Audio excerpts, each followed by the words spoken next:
Alright.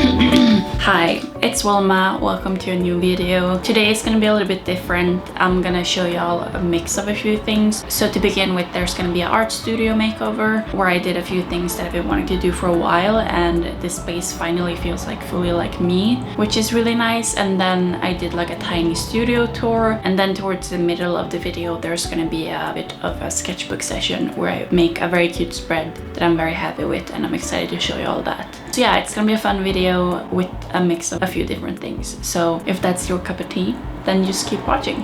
Bye.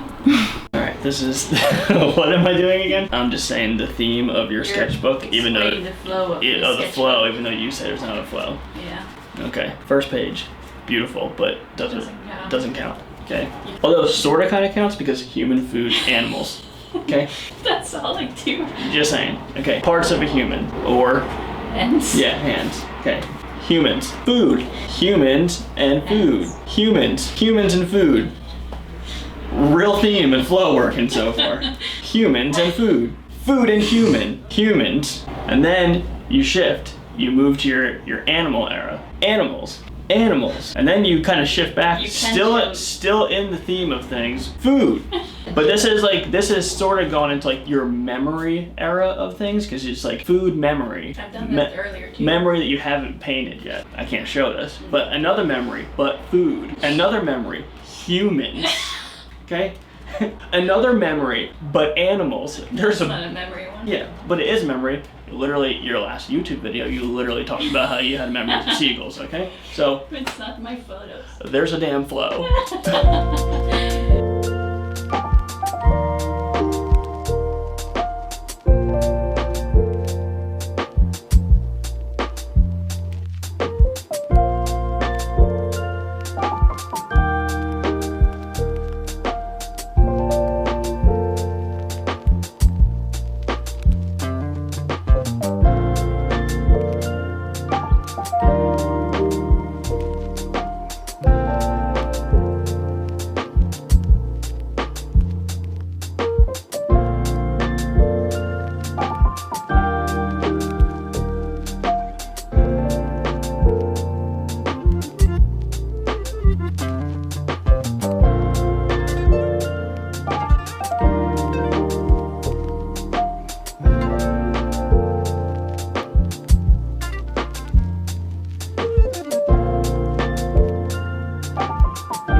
I don't really know how to get this to be like...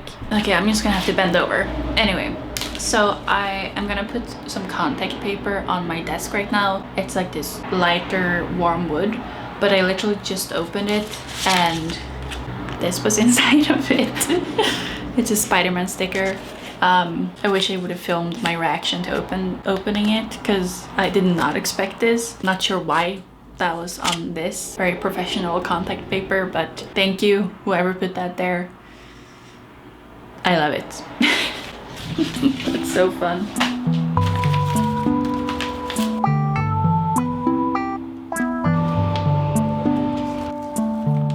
Okay, got it.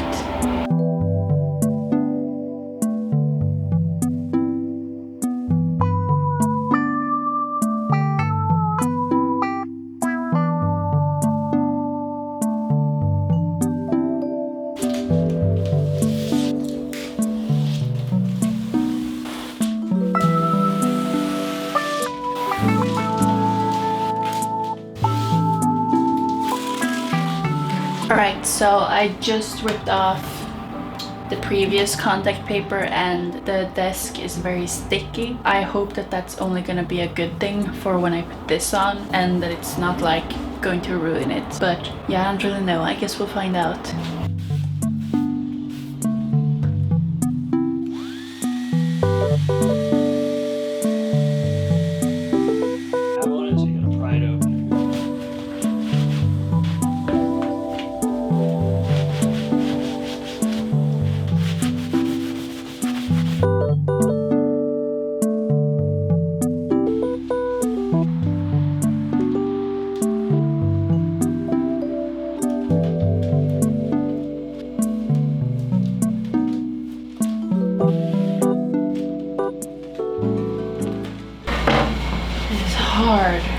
how like good you're gonna feel. Have you done this before? Yeah, I had to do it at King's. This is the most... It sucks.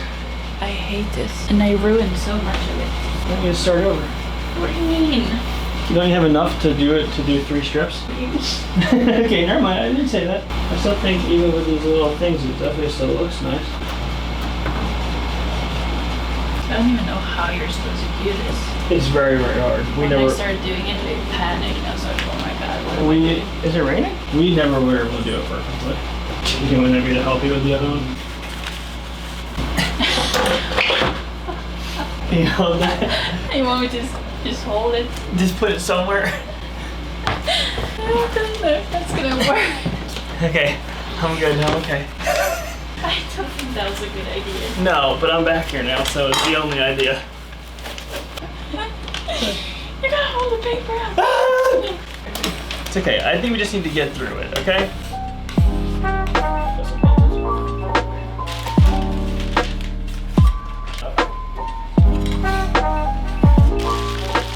I ripped a little bit over here too. That's where it was ripped. Oh, okay. I did that when I had to do this on my own. Alright, so should I pull this down? Because I was like, what? Because you were like, oh, you can do this on your own, right? I never said that. You literally said that. Yeah, but I offered help. No, you said you can do the contact paper on your own, right? And I was like, yeah. Yeah, well, you said yeah. Yeah, I thought I could do it. I'm struggling.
The topic that I want to discuss during the clips of me drawing this shark spread is inspiration. More specifically, the ways that I've found inspiration lately, how I've been able to keep it, and my relationship towards it. Inspiration has always been a tricky topic to me. Unlike motivation, which is something that you must create for yourself, inspiration is a lot less in our own power. It's something that you can't necessarily force. You can do things to feed your inspiration, but at the end of the day, the most inspiring things happen when we let things be and aren't forcing it. At least that's how I experience it. So the things that have been helping me stay inspired lately are these. Finding new artists on YouTube and watching a lot of art content. This used to be the opposite for me in the past. I was comparing myself a lot to other people's art, and it wasn't always super inspiring to me to consume so much of other people's art content. I'm not entirely sure what's changed lately, but I've been loving watching other people's art process, hearing them talk about it, and seeing how excited other people are about their creations makes me excited about my own. I think it's important to be picky about who you choose to watch though, and maybe that's why it wasn't working for me at one point in the past. Finding people whose art can have an influence on your own in a positive way is important. It's especially nice to have art content on in the background as I'm creating my own things. It makes it feel like I'm creating with someone else, which is very nice since being an artist can get lonely at times. Something else, which is the thing that has helped me the most to stay inspired, is to experience life and to make art inspired by it and to channel my excitement for life through my art. Being in a good headspace and taking care of my mental and physical health has been crucial to making me able to create art.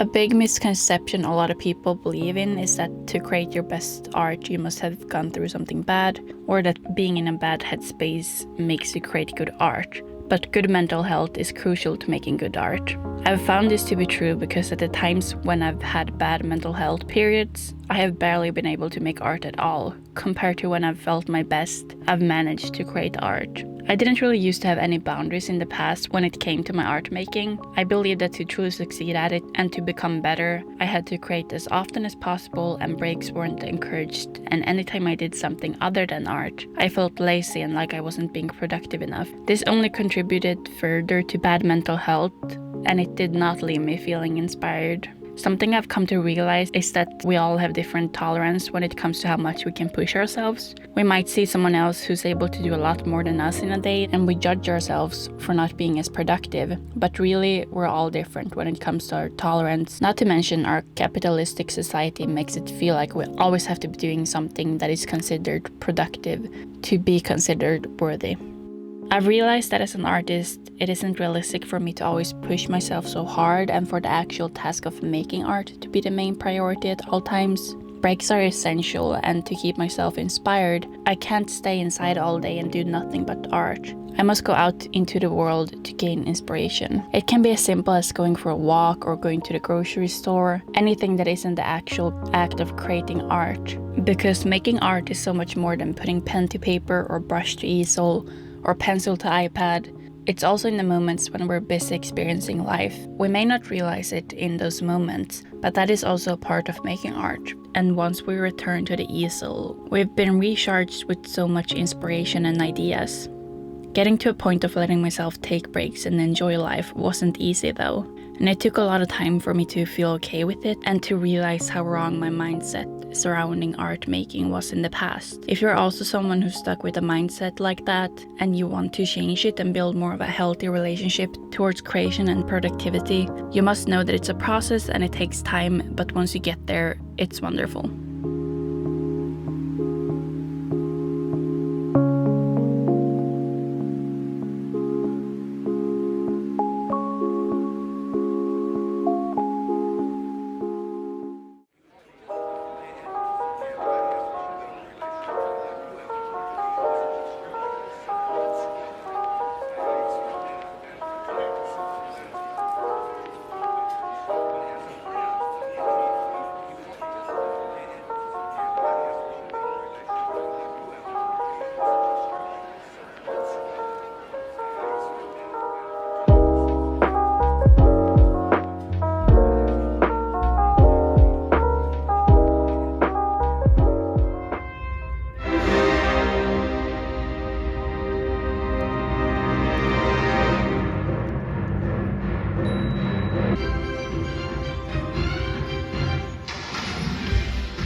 Hi guys, today is August 2nd, it's currently around 11 o'clock. I woke up like 2 hours ago maybe. Still drinking my coffee. Cheers. Today we're gonna continue drawing sharks, but before that I need to vent because Yesterday, me and my boyfriend went to see the Barbie movie, and it was the worst movie experience the both of us have ever had. And it wasn't because of the movie. I'm gonna get into it. So basically, we had these 4 girls behind us, on the row behind us, kind of like to the right of us, and they would not be quiet. And you know when you go to the movies and there's like someone who's misbehaving and then they kind of like calm down. I mean, I've never really been in the theater and people have been misbehaving that much. Like that's never really happened to me. But this time, well, what I was gonna say is like when people misbehave in the theater, I would assume that like eventually they kind of stop and they're quiet. That did not happen with these people. They were not quiet for the entire movie. The movie is almost 2 hours long. How does anyone have anything to say for 2 hours straight when you're in the movies watching something around other people? Like, it was crazy. And it completely ruined the whole movie for us. We definitely could have like moved seats, or we should have told them to be quiet, but I think we were both kind of like feeling a lot of anger, and I wasn't really sure how to say anything without being really angry at them. It was so bad. I was just so excited to go watch this movie, and I could not enjoy it at all, and I could like barely comprehend what was happening in the movie. Like, it was definitely such an amazing movie, but I also like I can't even like fully think about what it was about or like what happened, because I was just so angry and frustrated throughout the whole thing that I couldn't focus at all. It was so upsetting. And I know there's worse problems in this world, but also like you should respect people, especially when you're in public and like going to see a movie and other people are there. Like, you should respect other people and be quiet. And I don't know, it was awful. I think we're gonna go see it again, but yeah, it was very disappointing and I am still very upset about it. So that was my rant. I guess we're gonna keep drawing sharks and try to feel better. Okay, bye. I hope you enjoyed that rant about our very bad movie experience. Anyway, let's continue with these sharks. Honestly, I had so much fun with this spread. I haven't done that many actual spreads in this sketchbook, and by a spread I mean a piece of art that continues on both pages, and it's not 2 separate art pieces on each page in the sketchbook. I got the idea to do a shark spread when I was at the beach, and I couldn't wait to draw it. Sharks have always been super fascinating to me. When I was younger, I'd sit on the couch watching shark programs on TV for hours on end, and there was always something so soothing to me about them, even though they kind of terrified me a little bit. But I feel like that's just the way that humans have painted their picture. I love the way that they move in water, and I love the way that they can all have different personalities. Of course, if I saw a shark in real life, I'd be terrified, but I love them and I have a lot of respect for them. Animals have been a big muse to me lately, as you may be aware of. There are so many different kinds of animals to explore and to learn more about, and I love how when I paint them, I feel like I learn so much about them.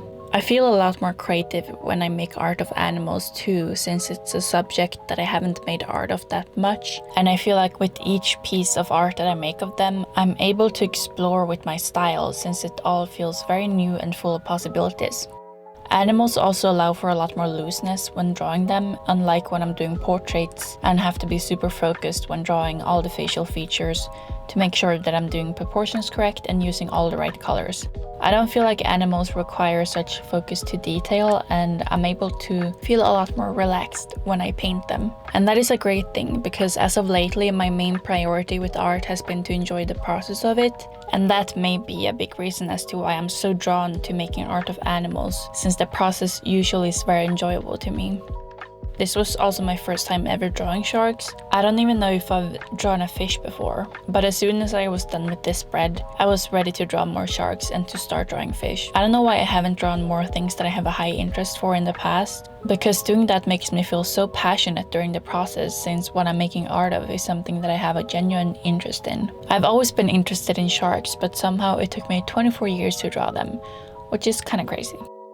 I love the variety in poses and angles of sharks, and I really enjoy the way that they all look together. I'm not entirely sure what kinds of sharks these are. I think the 2 at the top are great white sharks, and the other 2 very well could be as well, but I'm not really sure.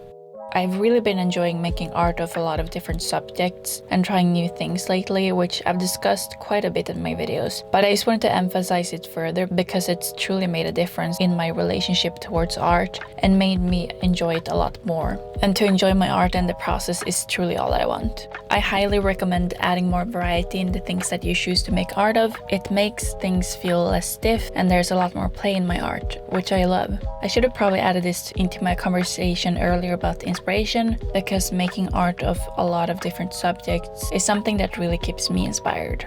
And on that note, I don't have more to say in this moment, so enjoy this last bit of me drawing this shark spread.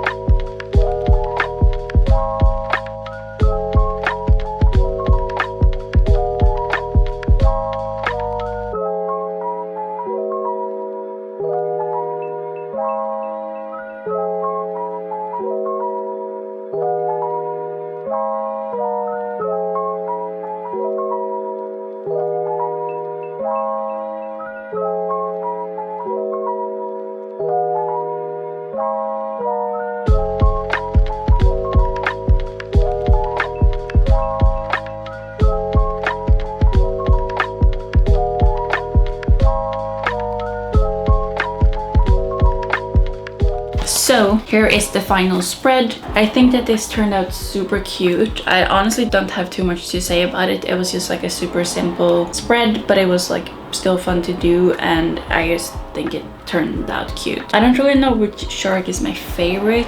I think it might be this one. I don't really like that one. I know that much. This might be my favorite, but I also really like that one, and I do really like that one as well, so I don't know. But yeah, this was so much fun. I love painting sharks and I want to do it again ASAP. And that's that. I hope you enjoyed this video and hopefully I'll see you in the next one. Bye!